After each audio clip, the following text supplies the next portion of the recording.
So hey guys, bit of a different one today. So I finished Vigil season 1 and I really enjoyed it. I didn't record it, I didn't watch it, with camera because one, copyright issues, it would have been just such a ball ache to do that.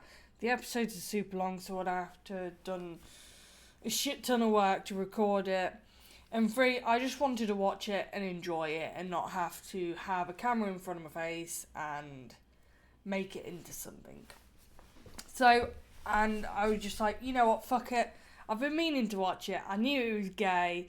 It had them in it and they're very good actresses. So I was watching it, finished it, and I was like, it was so good. So fucking good.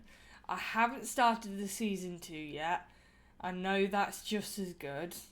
I'm kind of putting it off to savour it. Word is as well, they're doing a season 3.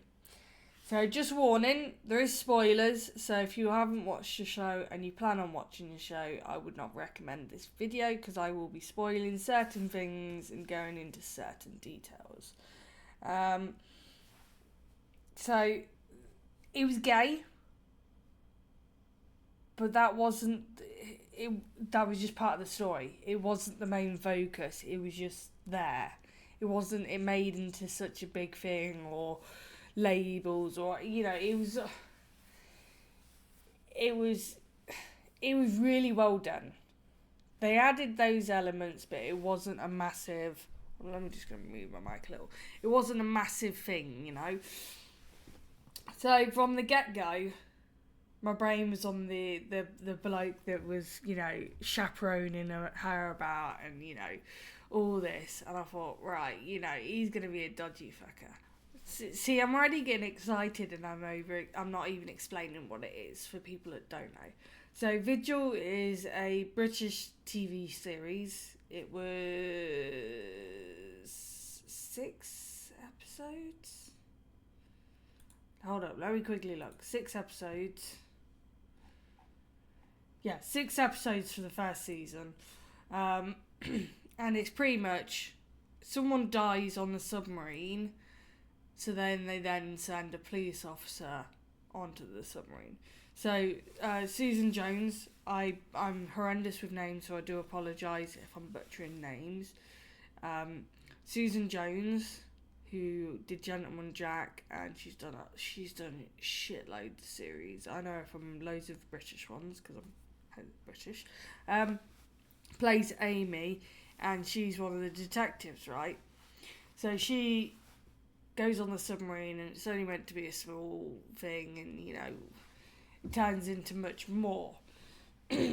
So she requests Kirsten, who is played by Rose Leslie, who's from Game of Thrones, and she's in multiple other shows as well. She was in that lawyer one as well, and so so she pretty much she's on the submarine. She got to solve this murder while the Navy's like, we're top secret. We don't tell you shit. Killer submarine. So it is literally top secret because it can fucking blow up. No, don't come on my desk. So it was really well done, and you kind of think, oh, this is how it's going to play out. You kind of have your theories going in your head. Yeah, every episode kept me on my fucking toes, and it was making me think. I do apologise if you can hear Willow. She's announcing she's going for a wee. But yeah, it was. Every episode kept me on my toes. I was guessing. I was thinking it was him. Like, I thought it was Glover, the whole thing, because he was too bummy. He was too close to her, and he was all in, he knew everything, and he was following her about, and it felt like he was leading her a bit. And I thought, he's dodge. But then, because there's so much little drama and little things happening, those things got spoilt before the murder. So you think it's going in one direction to point fingers at that person, or pointing fingers at that person. You know, so you're completely like, what the fuck? And then when you finally figure out who the fuck it is, you're like, well, that was obvious from the beginning. Of course it's that guy. But my brain, I don't know about you guys, but my brain never fucking went there. My brain was like, maybe a little at the start because he was a bit like dodgy looking. But then throughout, you kind of almost forgot about him.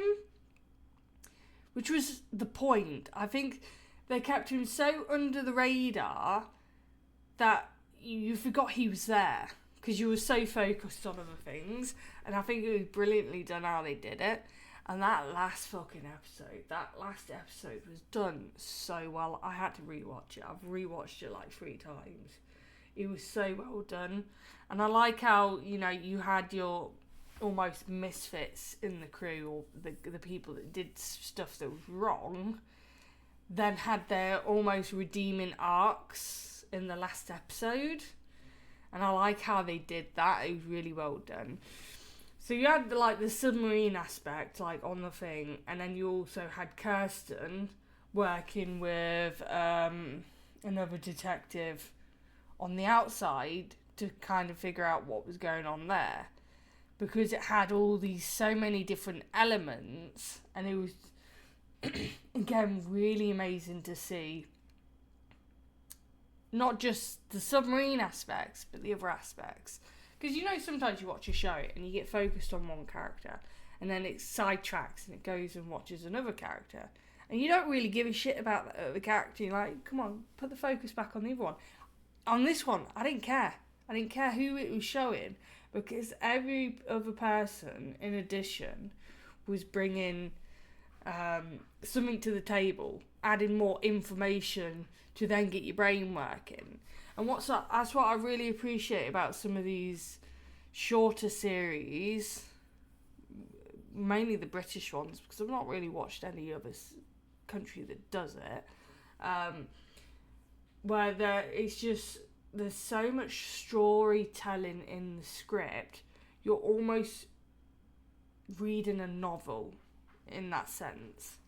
But yeah, it's beautifully well done, shot perfectly, the acting was on point, every single actor, all the extras all did a fucking brilliant job, and you could tell everyone was super into it. And it was nice also that it wasn't just 100% focused on the murder, it was also focused on people's lives and why it almost makes you get to know the main 2 actresses in order to like them. Because, you know, sometimes they're like, here's your main character. You've got to like the main character. But then doesn't give you any fucking information to then like that character. And you think, this main character's a bit of a dickhead. But then this one, they actually explained or showed why they are the way they are, because of past experiences has caused this and this has happened, so this is why they're the way they are. There's Coco, there's Coco. So it was really well done, extremely well done, which is why I'm kind of putting off the second season, because I just want to take the time and actually enjoy it and savour it. But yeah, I don't know where you guys can watch it. I know it's on iPlayer and Prime in England. There's probably other ways of getting it, but I'm not going to touch that. I would have loved to do reactions to the second season, like each episode, but it's just going to be so much work. I'm going to have to blur and cut out so much. And to be honest, I don't really want to. I just want to enjoy it. That doesn't say what I don't watch or don't enjoy. I do. But you know when you're just like, you've got to remember, right, I can't pick my nose. Or I can't suddenly just get up and go get a biscuit or something. Like, I can't do that in the middle of a recording because then I've got to go through it and edit it. And these kind of things factor into recording videos. Sometimes you just want to sit on your ass and watch something, and I was literally, that's what I was doing through the whole first season. And there was a lot of moments like, fuck off, no, you know. So it was, yeah, I couldn't recommend it enough for you guys. If you haven't watched it, highly recommend you watch it. If you guys have watched it, please leave me your thoughts. I would love to discuss this with you guys. What you thought? Did you think it was him at the start, or did you think it was another bloke? Because yeah, it left me. I just forgot about him. I forgot he was even there. First episode, I thought, oh, he's a bit of a dodgy twat, and then he just vanished, and then he appeared, and then they're like, oh, it's him. Fuck. And I also appreciated how realistic it was as well. It wasn't none of this crazy fighting like, oh yeah, he's going to kick his ass because he's in the Navy. He knows how to fight. No, not really. And also, yeah, that what was appreciated too was these people are in the Navy, but they're human beings. Like that one scene where Amy, the main character, she had to go in a suit and like a hazmat suit and go pretty much risk her life as she could potentially die.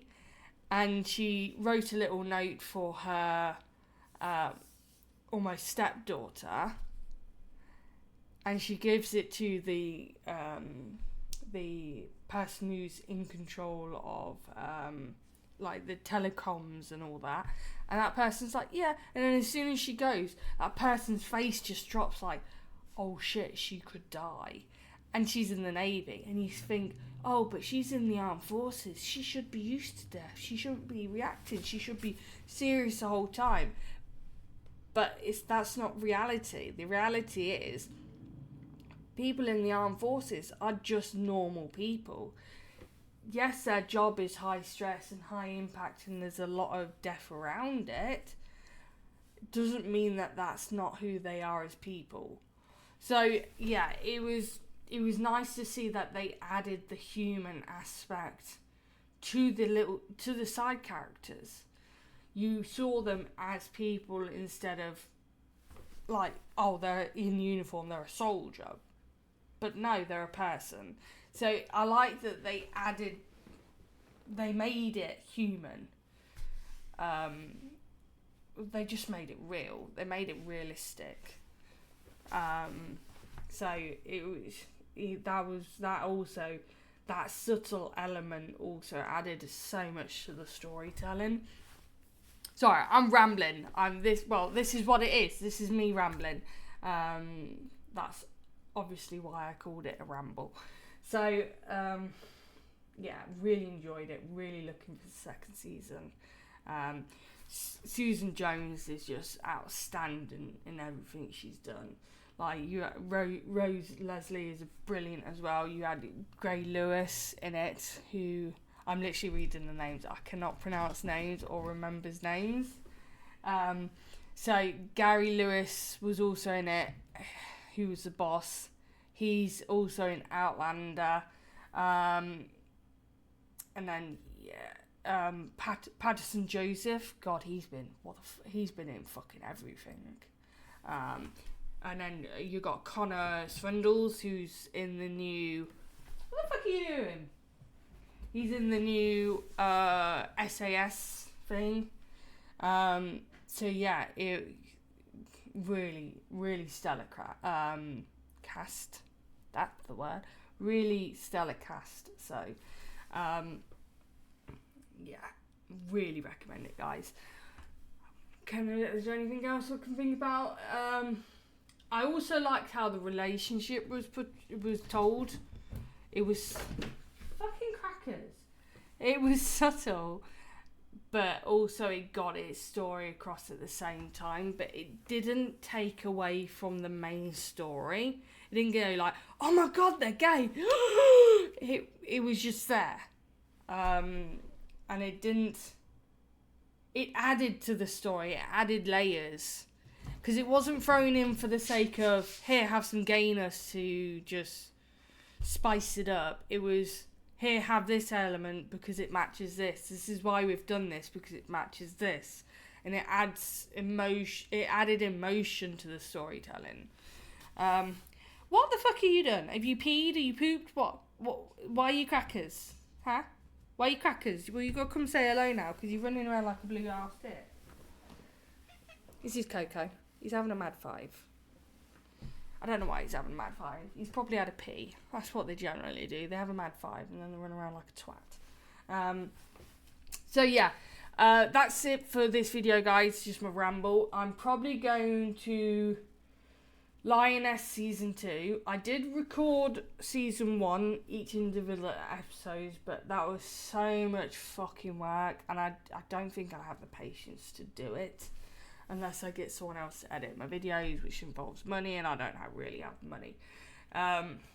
So what I might do with the Lioness is also do a video like this for it. If you guys would like to see more of this kind of style video, please just let me know. Because my whole channel, I'm just winging it. I'm just doing what I want. Hoping you guys have a laugh, and hopefully you guys connect in some way with what I'm saying, or connect with how I react to, you know. It's all about making myself look like a twat in order to make you guys smile. So yeah, I'm going to shut the fuck up, and I shall see you guys for the next video.